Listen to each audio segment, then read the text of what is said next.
Hey everyone, welcome to my first video on this channel. Have you ever wondered what if a certain animal, plant, or object was turned into a Pokemon? Well, it's either a question you've never thought of, or a question that you obsess about because Pokemon still hasn't put in your favourite animal yet. But for many a Pokemon fan, this question is always top of the list when speculating new designs and discussing unexplored concepts that have yet to be used by Pokemon. And I thought my first video could continue down this line of thought. So today I'll be asking the question, what if a pangolin was turned into a Pokemon? In case some of you aren't familiar with pangolins, they are the only known mammal to have true scales. And this explains their other name, which is scaly anteater. They can roll into a ball for defense, and there are 8 known species, all endangered or vulnerable due to human hunting, giving them the undesirable title of most trafficked mammal in the world. So why do I want to turn it into a Pokemon? Well, it's mainly to do with that last point I made. It's one of the most endangered animals in the world, and I wanted to raise awareness of its situation the only way I know how, which is drawing Pokemon. Ever since Gen 1, Pokemon hasn't shied away from this concept of species under threat. Several Pokemon are known to have come close to extinction due to overhunting, with examples such as Farfetch'd being caught, cooked and eaten, severely decreasing its numbers, and Lapras, with its Pokédex entry stating that it has been overhunted and that people have driven it almost to extinction. With this in mind, I wanted to highlight real-world species that are undergoing the same kind of pressures, and communicate this through drawing them as their own unique Pokemon, or perhaps another video game character in the future. So now, regarding the choice of drawing a Pangolin Pokemon, I hear most or all Pokemon fans saying, but Sandshrew and Sandslash already exist. Aren't they based on pangolins already? And my answer to that is yes. These two are almost 100% inspired by pangolins and armadillos, especially Sandslash. You can see quite clearly the scales, the thin snout, the long claws. They all just shout pangolin.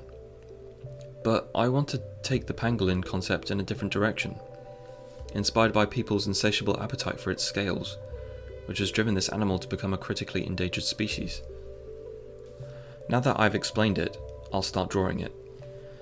When I'm making a design, I always find myself drawing rough sketches over and over at first, trying to flesh out what's in my mind, and usually stumbling into drawing a look that I like. I'm sure that's the same for most artists. I started with what looks like a regular old pangolin, just trying to get familiar with the physical appearance. I definitely wanted it to look cute, because pangolins are cute. At this point, I wasn't sure what type this Pokemon would be. Certainly not ground type, if I wanted this Pokemon to stand apart from Sandslash. Its cuteness combined with its increasing rarity made me think fairy type. Pangolins are usually quiet and solitary animals, some living in dense forest. They are incredibly unique, which adds to that air of mystery about them, and further reinforces the fairy type to me. I decided to continue this train of thought with my next sketch, literally slapping a pair of fairy wings onto a pangolin to see what it looked like. It's cute, but a bit on the nose, and doesn't really make a lot of sense as a design concept. So for my third sketch, I focused more on the scales, as they are the main focus of this concept and why this animal has been hunted so much in the first place. I toyed with the idea that it could be grass type or grass fairy. Showing its scales being blown away like blossom petals in the wind was a nice idea, but I still felt the design as a whole was lacking any exciting focal point, and it still looked too much like a regular pangolin. On to my fourth sketch. And pushing the pangolin scales as the main focus again, I went back to drawing a pure fairy design. This time, its scales were less like scales and more like a cloud of fairy dust or cosmic mist. Something otherworldly and could easily fade away like an actual cloud. Likening a pangolin's scales to fleeting fairy dust was an idea that I thought really worked, especially as real-world pangolin scales are so sought after for use in traditional medicines.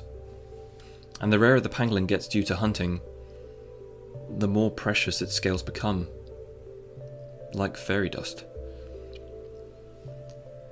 This is the design I chose to take forward, and so I went on to refining the sketch and inking it in.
I moved on to Photoshop to further define the drawing and experiment with the colour.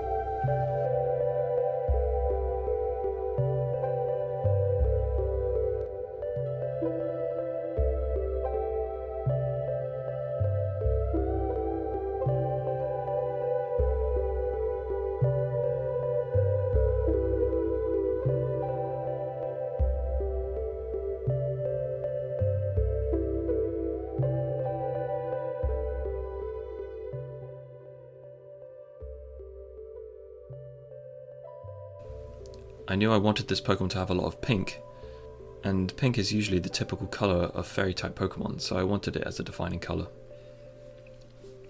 The cloud of fairy dust was another matter. I didn't want too much pink, and its colour had to convey the feeling that this dust was magical, mysterious, highly sought after. In the end, I went with a purpley pink gradient. It made me think of a nebulous gas cloud in space.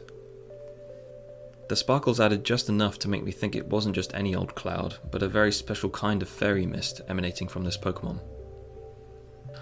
I had to be careful though not to make it too much like a psychic type, which are also associated with pinks, purples, and sometimes space. Now I think about it, there's definitely some big Mashana vibes here. But hopefully it looks different enough. With its evolutions, I'm quite happy to leave it as a single stage Pokemon for the time being. It's quite a simple design, but with enough detail to convey its mysteriousness. And I'm seeing it as similar to other single stage Pokemon, like Lapras or Spinder. This may change in the future though.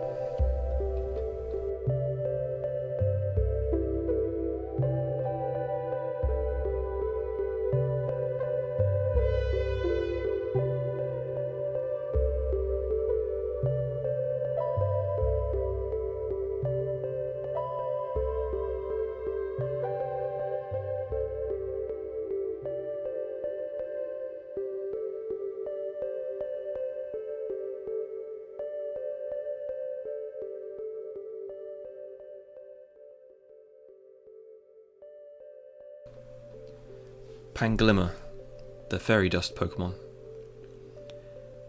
It is a pure fairy type, with the ability Magic Guard, and its hidden ability being Misty Surge. Example moves it would know are Fairy Wind, Magic Coat, Dazzling Gleam, and Cosmic Power. This Pokemon hides under an enchanting coat of sparkling mist. It avoids humans and Pokemon alike, using its mist to temporarily daze foes, then escaping into the moonlight.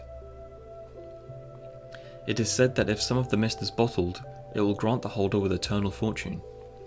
This has led to Pangolin being overhunted, causing it to become nearly extinct in the wild. As for its competitive role, I'd imagine Pangolin to be more defense-based, with a somewhat high special attack, but it would shine most as a support, or a healer on the team. So that was my attempt at drawing a Pangolin as a Pokemon. Even though I've drawn for a while, I know my drawing style isn't going to be anywhere close to resembling Ken Sugimori's amazing drawings, or any other Pokemon fan art for that matter.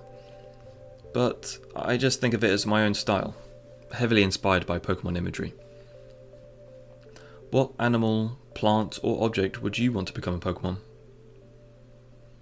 Also, this video was greatly inspired by other Poketubers, namely TrueGreen7, who has a whole series on creating new Pokemon from things that inspire him. So if you liked this video, definitely check his channel out. If you want to learn more about real-world pangolins and how to help them, I've left a link in the description for a conservation organisation called Fauna and Flora International, who work to save animals like the pangolin from extinction. Well, that's everything. Thank you for staying around this long. Stay tuned for more videos in the future. Have a creative day and see you soon.